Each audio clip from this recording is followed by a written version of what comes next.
Bismillahirrahmanirrahim. Assalamualaikum warahmatullahi wabarakatuh. Yang terhormat Bapak Dr. Rashid SPD selaku dosen mata kuliah Psikologi Sosial.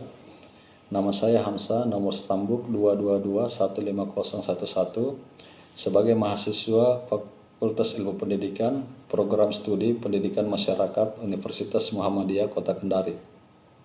Dalam kesempatan ini saya akan memaparkan tentang tingkah laku menolong. Manusia merupakan makhluk sosial yang diciptakan untuk hidup berdampingan dengan orang lain dan tidak bisa hidup secara individual.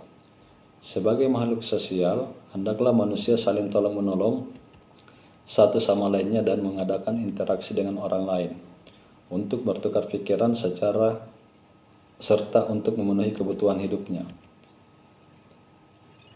Hal ini sering terlihat secara langsung dalam masyarakat seperti kegiatan sembatan, kerja bakti, ataupun memberi bantuan baik berupa barang atau jasa pada orang yang memerlukan. Memberikan bantuan atau keuntungan pada orang lain tanpa mengharap imbalan apapun dalam psikologi disebut altruisme.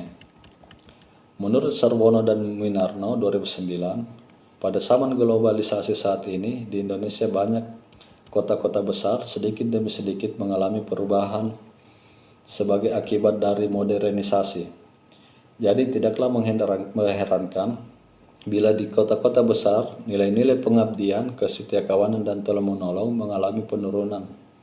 Hingga yang nampak adalah perwujudan kepentingan diri sendiri dan rasa individualis. Pada dasarnya, manusia dalam memenuhi kebutuhan tidak bisa lepas dari bantuan orang lain.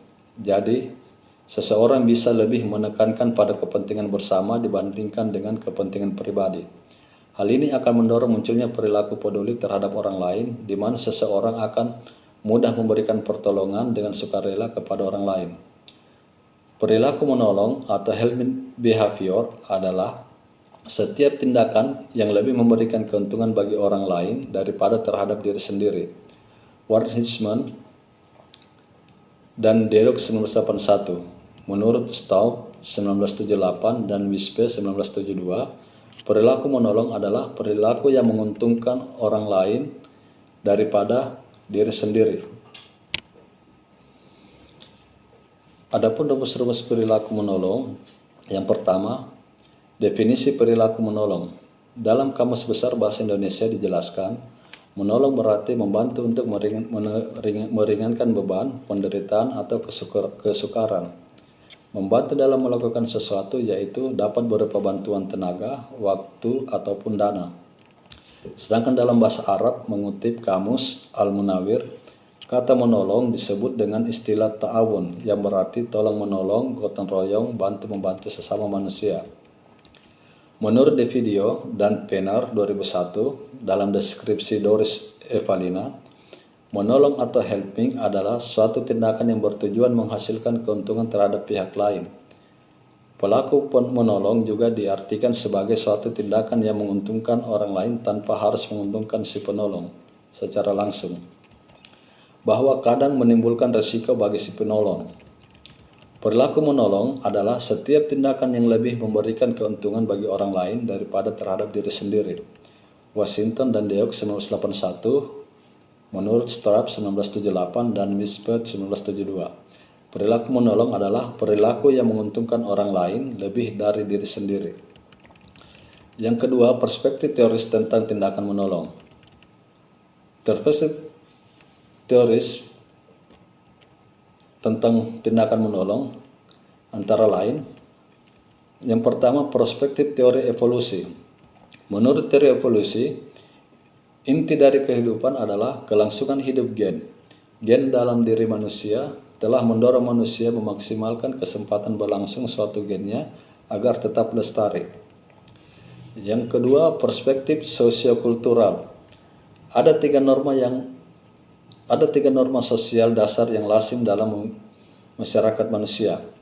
Pertama, norm of social responsibility atau norma tanggung jawab, menyatakan bahwa orang harus memberikan pertolongan kepada orang lain yang membutuhkan pertolongan tanpa mengharap balasan di masa yang akan datang. Yang kedua adalah Norm of reciprocity atau norma timbal balik menyatakan bahwa seseorang harus menolong orang lain yang pernah menolongnya. Dan yang ketiga adalah norm of social justice atau norma keadilan. Norma keadilan adalah aturan tentang keadilan dan distribusi sumber daya secara merata. Perspektif belajar adalah ketika menekankan pentingnya proses belajar untuk membantu orang belajar menolong melalui penguatan efek, imbalan, dan hukuman karena membantu orang. Orang juga belajar melalui modeling, mengamati orang lain yang memberi pertolongan. Teori empati merupakan respon yang kompleks, meliputi komponen efektif dan kognitif. Dengan komponen efektif berarti orang dapat merasakan apa yang orang lain rasakan, dan dengan komponen kognitif seseorang mampu memahami apa yang orang lain rasakan beserta alasannya. Daniel Ibbotson 1995 dalam Sarwono 2009. Perspektif pengambilan keputusan. Dari perspektif pengambilan keputusan, tindakan menolong muncul saat individu memutuskan untuk memberi bantuan dan kemudian mengambil tindakan. Langkah-langkah pengambilan keputusan ini adalah seseorang pertama-tama melihat ada sesuatu yang terjadi dan memutuskan apakah bantuan perlu diberikan atau tidak. Jika diperlukan, orang ini akan mempertimbangkan berapa besar tanggung jawabnya untuk bertindak. Ketiga, orang itu mungkin akan mengevaluasi imbalan dan biaya dari tindakan menolong atau tidak menolong. Terakhir, seseorang harus memutuskan tipe bantuan apa yang dibutuhkan dan bagaimana cara memberikannya. Adapun faktor-faktor yang mempengaruhi perilaku menolong adalah yang pertama, faktor situasional yang mempengaruhi perilaku menolong. Yang pertama, kehadiran orang ketiga. Penelitian dilakukan oleh Derli dan Latane 1970 menunjukkan hasil bahwa orang yang melihat kejadian darurat akan lebih suka memberi pertolongan apabila mereka sendirian daripada orang lain. Sebab jika hanya satu orang yang menyaksikan korban menderita, dia sepenuhnya bertanggung jawab untuk merespon situasi dan akan merasa bersalah jika tidak campur tangan. Namun jika beberapa orang yang hadir dalam situasi tersebut, bantuan akan datang dari berbagai sumber. Yang kedua, menolong orang yang disukai atau help me those you like. Kebanyakan penelitian lebih tertarik meneliti pertolongan yang diberikan seseorang kepada orang asing, karena sudah jelas orang tersebut akan sangat cenderung menolong anggota keluarga dan teman. Seseorang akan cenderung menolong orang asing yang menjadi korban jika si korban tersebut memiliki persamaan usia atau ras dengan si penolong tersebut. Shaw, Brooks, dan Finch dalam Baron Bynett dan Branscombe 2006. Yang ketiga, pengorbanan yang harus dikeluarkan. Meskipun calon penolong tidak mengalami kekaburan tanggung jawab, tetapi bila pengorbanan atau misalnya uang, waktu, tenaga, dan risiko terluka fisik diantisipasi terlalu banyak, maka kecil kemungkinan baginya untuk bertindak profesional. William 1981 dalam Dayakisni dan Hudania 2009. Sebaiknya kalau pengorbanan rendah dengan pengukuh kuat, orang akan lebih siap memberi bantuan. Yang keempat, atribusi terhadap korban. Seseorang akan termotivasi untuk memberikan bantuan pada orang lain bila ia mengasumsikan bahwa ketidakberuntungan korban adalah di luar kendali korban. Oleh karena itu, seseorang akan lebih bersedia memberi sumbangan kepada pengemis yang cacat dan tua dibanding dengan pengemis yang sehat dan muda. Dengan demikian, pertolongan tidak akan diberikan bila bystander mengasumsikan kejadian yang kurang menguntungkan pada korban adalah akibat kesalahan korban sendiri. Yang kelima, ada model. Seperti yang dijelaskan dalam teori belajar sosial, Adanya model yang melakukan tindakan menolong dapat mendorong seseorang untuk memberikan pertolongan pada orang lain.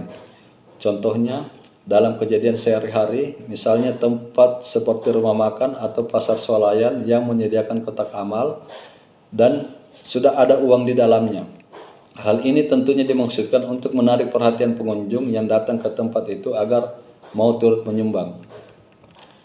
Yang keenam, desakan waktu. Orang yang sibuk dan tergesa-gesa cenderung tidak menolong. Sedangkan orang yang punya waktu luang lebih besar kemungkinan untuk memberikan pertolongan kepada orang yang memerlukannya. Yang ketujuh, sifat kebutuhan korban. Kesediaan untuk menolong dipengaruhi oleh kejelasan bahwa korban benar-benar membutuhkan pertolongan atau clarity of need. Korban memang layak mendapatkan bantuan yang dibutuhkan dan bukanlah tanggung jawab korban hingga ia memerlukan bantuan dari orang lain. Faktor yang mempengaruhi perilaku menolong. Yang pertama, suasana hati atau mood. Emosi seseorang dapat mempengaruhi kecenderungan untuk menolong. Barenbain dan Branscombe 2006 dalam Sarwono 2009. Emosi sendiri sering dibagi menjadi dua bagian, yaitu emosi positif dan negatif. Emosi positif dalam perilaku menolong pada umumnya, seseorang akan sedang memiliki mood yang baik akan lebih cenderung menampilkan perilaku menolong. Ada banyak bukti bahwa orang yang bersedia menolong dalam keadaan good mood, misalnya setelah menemukan uang, atau ketika mereka baru saja menemukan hadiah, atau setelah mendengar musik yang menyenangkan. Sedangkan emosi negatif dalam perilaku menolong adalah, pada umumnya, seseorang yang berada dalam mood negatif cenderung kurang menolong dalam menolong orang lain. Hal ini benar bahwa orang yang tidak senang atau unhappy sedang fokus pada masalahnya, cenderung kurang dalam perilaku profesional. Efek dari bad mood terhadap tindakan menolong adalah lebih kompleks. Mood buruk menyebabkan kita fokus pada diri kita sendiri, kebutuhan kita, maka ini akan menurunkan kemungkinan kita untuk membantu orang lain. Yang kedua, sifat. Beberapa penelitian membuktikan terdapat hubungan antara karakteristik seseorang dengan kecenderungan untuk menolong. Orang yang mempunyai sifat pemaaf atau forgiveness, ia akan mempunyai kecenderungan mudah menolong. Yang ketiga, jenis kelamin. Peranan gender terhadap kecenderungan seseorang untuk menolong sangat bergantung pada situasi dan bentuk pertolongan yang dibutuhkan. Berdasarkan hasil pengukuran yang dilakukan terhadap perilaku menolong yang aktual, menunjukkan tidak terdapat perbedaan antara signifikan antara pria dan wanita. Sekalipun ditemukan perbedaan, maka kecenderungan yang lebih besar akan mengarah pada pria, bukan wanita. Yang keempat, usia. Beberapa penelitian menunjukkan bahwa terdapat korelasi positif antara usia dan perilaku menolong. Peterson 1983 dan Dayakisny dan Hudaineh 2009. Dengan bertambahnya usia, individu akan semakin dapat memahami atau menerima norma-norma sosial.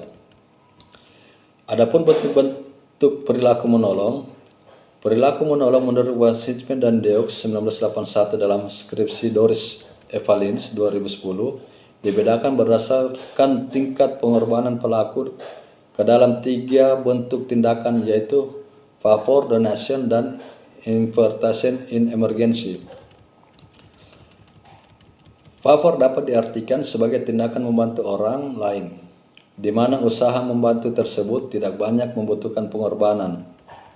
Pengorbanan yang dimaksud di sini berupa pengorbanan tenaga, usaha, dan waktu. Walaupun pengorbanan yang diberikan pelaku kecil, namun dampak dari tindakan ini menguntungkan bagi orang lain. Jadi, kos yang harus diberikan oleh mereka yang melakukan perilaku ini tidaklah begitu besar, dalam arti tidak melibatkan pengorbanan yang memberatkan pelakunya. Yang kedua, donation. Perilaku ini disebut juga dengan perilaku menyumbang terhadap seseorang atau organisasi yang memerlukan tindakan ini membutuhkan pengorbanan materi berupa uang atau barang. Yang ketiga, Intervention in emergency. Intervention in emergency merupakan perilaku memberikan bantuan kepada orang lain yang dilakukan dalam kondisi stressful atau pada situasi gawat darurat, dengan kemungkinan keuntungan yang sangat kecil bagi yang melakukan. Dalam melakukan tindakan ini dapat mengundang ancaman keselamatan diri dari penolong. Oleh karena itu, penolong berkorban besar dalam kemungkinan mendapatkan keuntungan yang sangat kecil dari tindakan ini. Contohnya membantu menyelamatkan orang yang terjebak di lokasi kebakaran.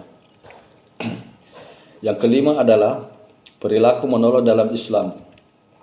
Perilaku menolong atau helping behaviors menurut Warscisman dan Deux adalah setiap tindakan yang lebih memberikan keuntungan bagi orang lain daripada terhadap diri sendiri. Sedang perilaku menolong dalam Islam dikenal dengan istilah ta'awun. Ta'awun sendiri dari bahasa Arab yang artinya berbuat baik, sedangkan menurut istilahnya adalah suatu pekerjaan atau perbuatan yang didasari pada hati nurani dan semata-mata mencari ridha Allah Subhanahu wa taala. Bisa dilakukan dengan apa saja tanpa ada aturan, persyaratan. Semua melakukannya, baik yang masih kecil, muda maupun tua, dalam mengerjakan kebaikan dan kebijakan. Ta'awun juga dapat diartikan sebagai sikap kebersamaan dan rasa saling memiliki dan saling membantu antara satu dengan yang lainnya hingga dapat mewujudkan suatu pergaulan yang harmonis dan rukun. Jadi kesimpulan dari tolong menolong adalah manusia merupakan makhluk sosial yang diciptakan untuk berdampingan dengan orang lain dan tidak bisa hidup secara individual. Sebagai makhluk sosial, hendaklah saling tolong menolong satu sama lain dan mengadakan interaksi dengan orang lain untuk bertukar pikiran serta untuk memenuhi kebutuhan hidupnya sehari-hari. Demikianlah pemaparan saya tentang tolong menolong. Kurang dan lebihnya mohon dimaafkan. Assalamualaikum warahmatullahi wabarakatuh.